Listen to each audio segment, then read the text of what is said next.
condensity. Why? Because well, you're gonna see it. In a certain way, life has been developed during the last centuries around something called dwelling, housing. But there was a weird view. Instead of building houses, we build machines. Instead of building cities, we're building places where to produce and to consume. It went with a path in the way we were kind of. It doesn't work now. Now it works. It was a kind of process that was necessary in order to grow as societies. Okay. Is it what we expected? Is it what we expect of our cities? Is that we expect of our of the places where we live?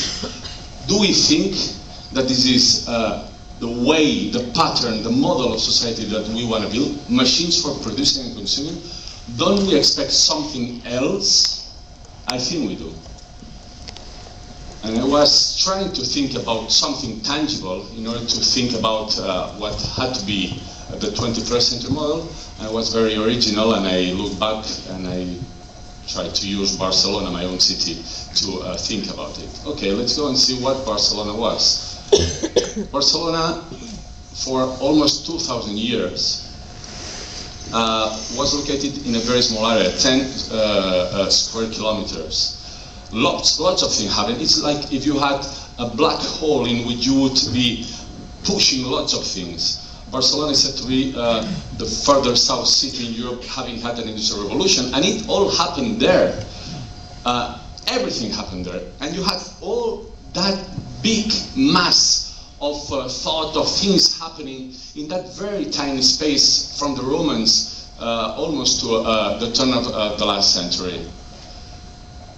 Someone said that things had to be changed. The city didn't grow because of political and military reasons. All of a sudden, this had to explode.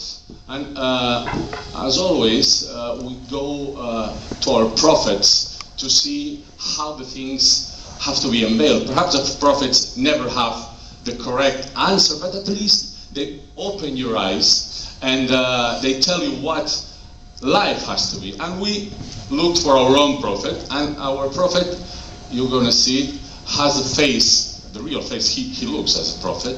And this guy called Ildefonso Cerdà in 1850 decided a couple of things about Barcelona.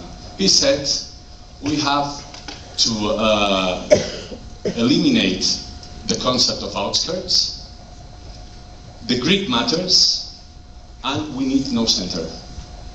And that's what he provoked. He really made the explosion of the city. Barcelona went through what we call the Big Bang of the city. And what we had was a real explosion that went that went up to the more or less the Olympic Games. You're going to see later something that I want to explain, but this is for you to understand how it worked.